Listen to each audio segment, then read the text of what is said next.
Welcome to Endless Love Stories. Before we dive into today's heart-wrenching tale, please don't forget to hit that subscribe button. Give this video a thumbs up and share it with your friends. Your support means everything to us. My name is Sarah, and I never thought my own family would betray me and my 5-year-old son Tommy in such a cruel way. This happened just 3 months ago, and I'm still struggling to process the pain and shock of that terrible evening.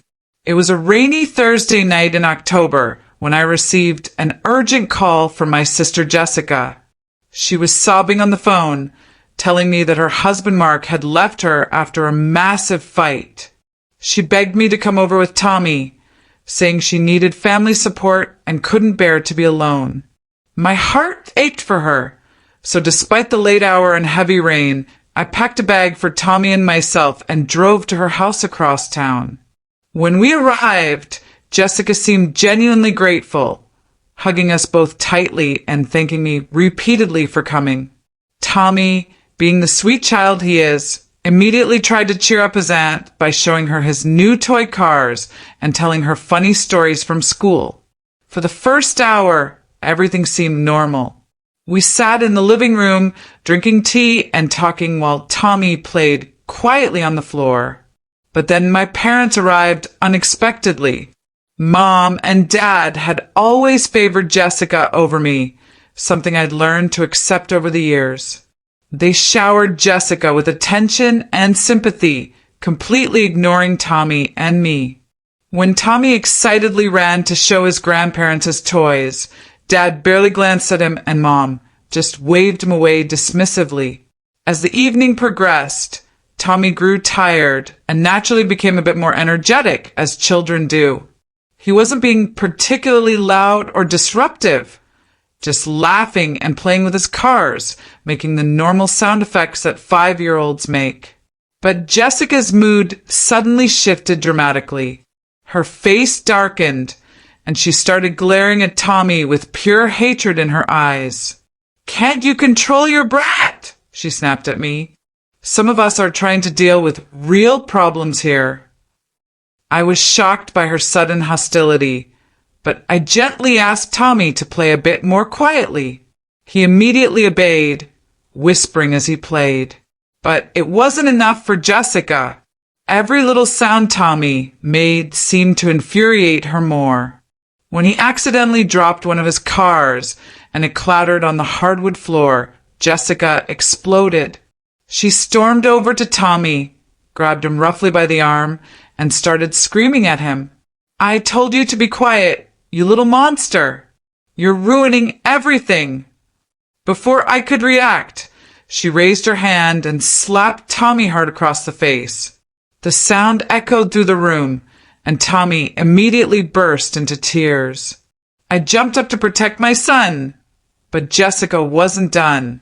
She grabbed Tommy by both arms and started shaking him violently. "You're nothing but trouble. Nobody wants you here," she screamed, then slapped him again, this time even harder. "Jessica, stop!" I shouted, trying to reach my son, but she pushed me away with surprising force. What happened next still haunts my nightmares.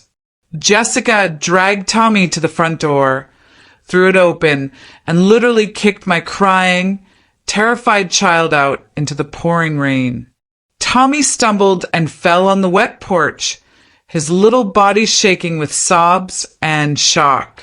I ran toward the door to get my son, but Jessica blocked my way. "Maybe some time in the rain will teach him to behave," she said coldly.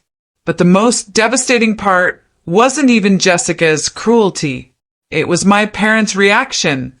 Instead of being horrified by what they'd just witnessed, they started laughing. Actually laughing at my traumatized child sitting in the rain, crying and confused. "Maybe now he'll learn some manners," Dad chuckled, taking a sip of his coffee as if nothing had happened. Mom nodded in agreement. Children these days are too spoiled.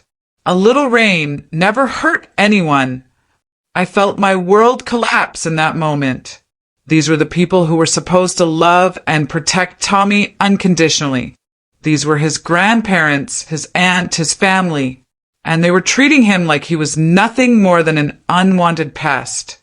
I pushed past Jessica with all my strength and ran outside to Tommy.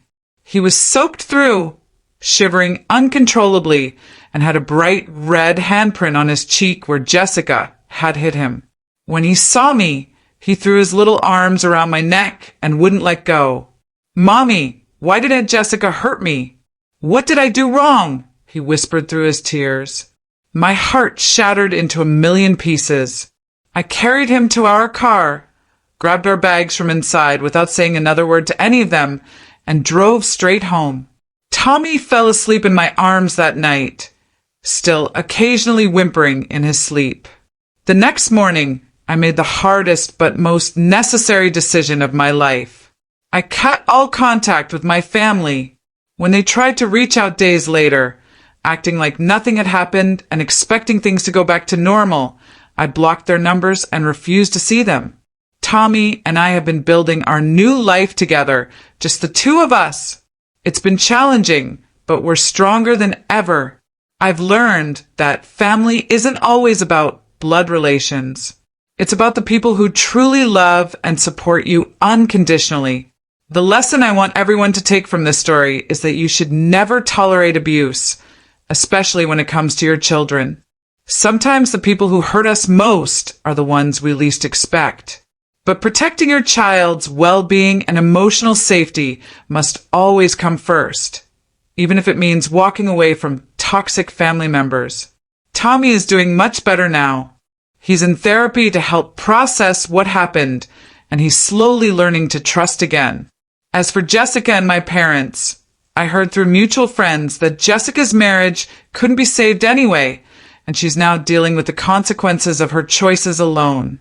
I don't regret my decision for a single moment. Tommy deserves to grow up surrounded by love and respect, not cruelty and indifference. Thank you for listening to our story today on Endless Love Stories. If this resonated with you, please subscribe to our channel, like this video, and share it with others who might need to hear this message. Your support helps us continue sharing these important stories.